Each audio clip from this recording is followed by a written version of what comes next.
What's up, board game people? January is ticking by and this year is ramping up to be huge. We have updates from across the industry and even further this week. Major delays are on the horizon for many projects, and there's great news for others. I want to take a moment and thank all of the amazing members of my Patreon. You guys are the best in helping me make my dreams in this space come true.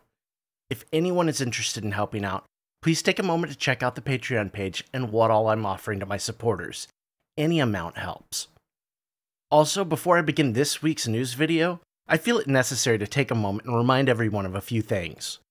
You'll be hearing about a massive amount of delays across the entire industry due to the recent COVID outbreak in China. Please remember and be considerate of the fact that game creators and producers have zero control over the situation and did not cause these delays. The people of China have zero control over the situation as well. People are dying by the thousands. Think of that before you complain you aren't getting your toys in a timely manner. If you want to blame anyone, blame the Chinese government. Please lay off the game creators and producers and manufacturers. They have no control over the situation and are bending over backwards to make the best of a horrible problem. Live on Kickstarter now, we have Phantom Epoch entering the second week of their campaign and sitting at just over 2/3 funded and less than $10,000 from their goal. Campaigns famously move slow after the first week and until the last week, and this campaign is a long campaign. I have no doubt they'll fund, and the game is absolutely worth a look. OrcQuest Warpath Resurrection is in the final hours of their campaign. It's funded and knocked out several stretch goals designed to add no undue burden to manufacturing. There's a lot of game here and a slew of minis available.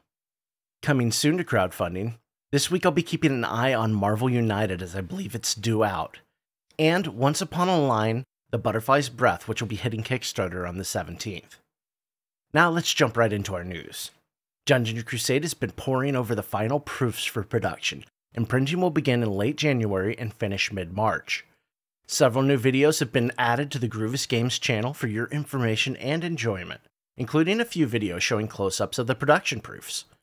Shipping for the game will now happen in April. With all that being said, Dungeon Crusade is going to be closing its pledge manager and late pledges around February 7th. If you want a copy of the game, there's still time.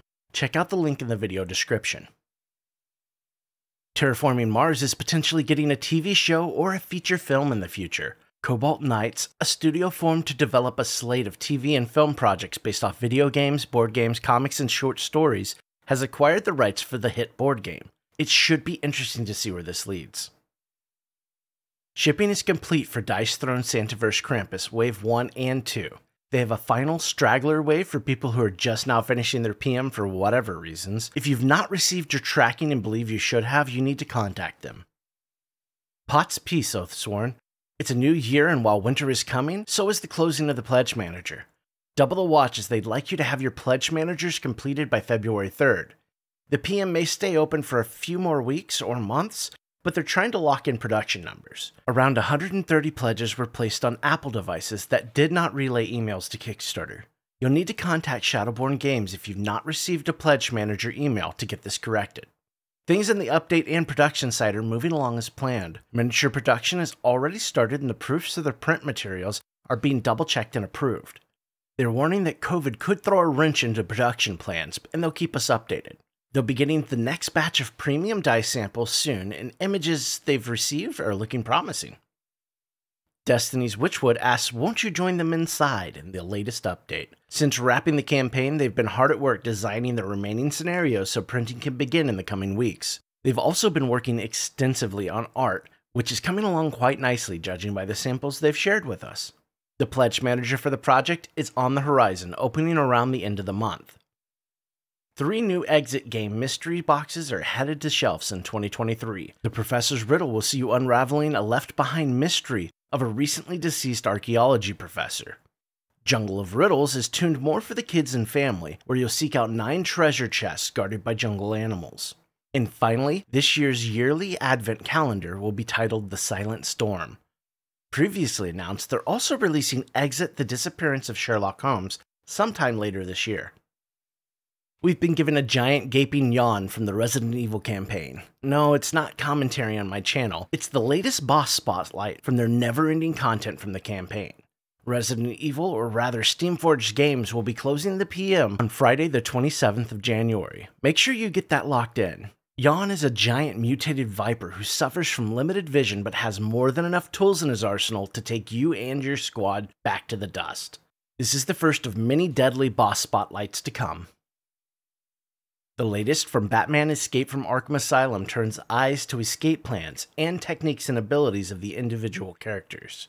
The escape plans are tuned to individual bosses, and you can look at them more as scenarios. I have to say, so far, I'm not seeing a lot that truly excites me about this campaign, and the more I read of the horror stories in the comments, I worry.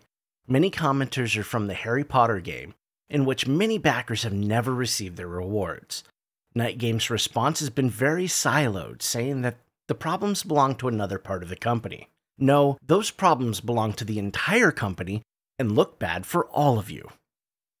In Skyrim Adventures news, shipping in Canada ended the week with only 50 packages left to send out.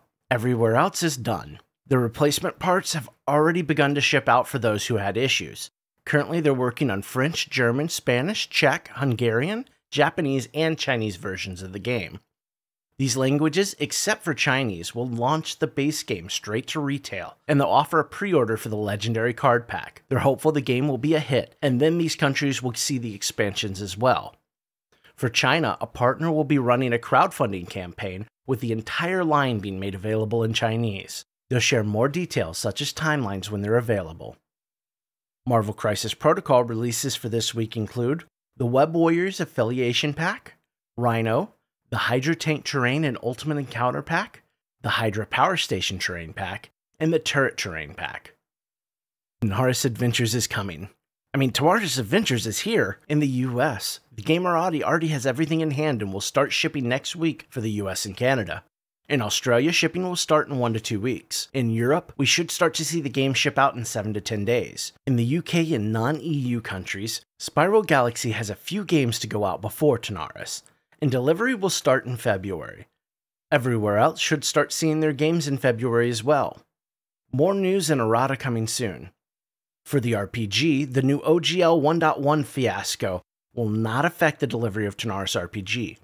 They're currently working with a beta test group to make sure the RPG is in the best possible state for release. You can join in the testing by hopping on their Discord linked in the update and letting them know you want to help. Fulfillment for the RPG is still expected in Q2 of 2023. It seems someone dropped the ball for Forsaken's Pledge Manager launch. They were hoping to have it live already. They're now waiting on Gamefound to review the project before the PM can be launched. Keep an eye on your inbox for a mail from Gamefound announcing the opening of the Pledge Manager soon.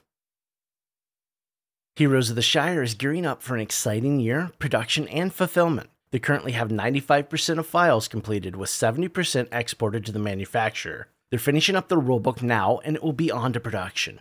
Delays have been happening from several sources such as testing and perfecting, punch boards, and more. Expect to see a new marketing push soon with newly increased MSRP tagging along. They'll be sending out exclusive promo cards to backers that they find helping spread the word about the game in the wild, so go toot that horn a bit. They'll be back soon with more updates, and you can find them at Aircon or at the UK Games Expo in June.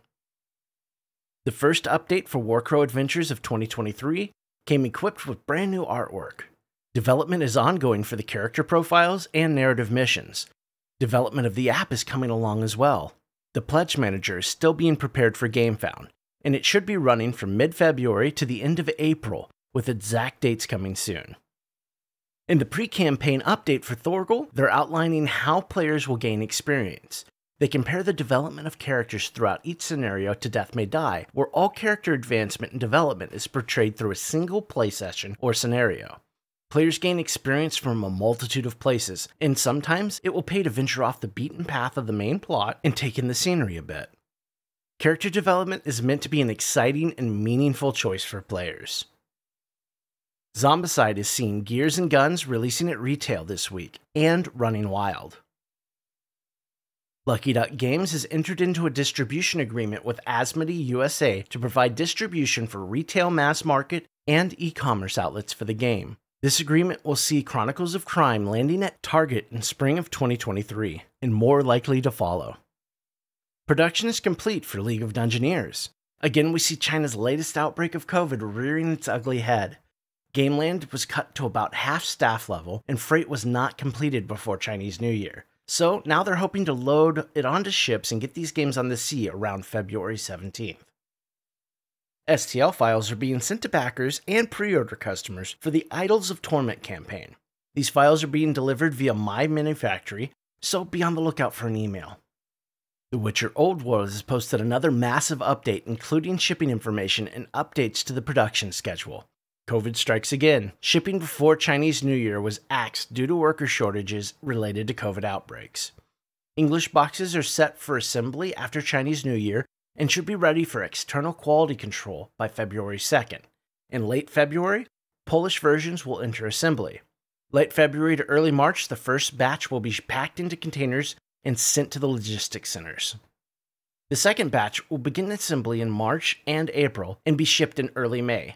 They remind us that the situation is difficult, dynamic, and subject to change. To make up for all the bad news, they're showing off some of the expansion components. There's also been a COVID complication with Escape from Stalingrad Z's manufacturing.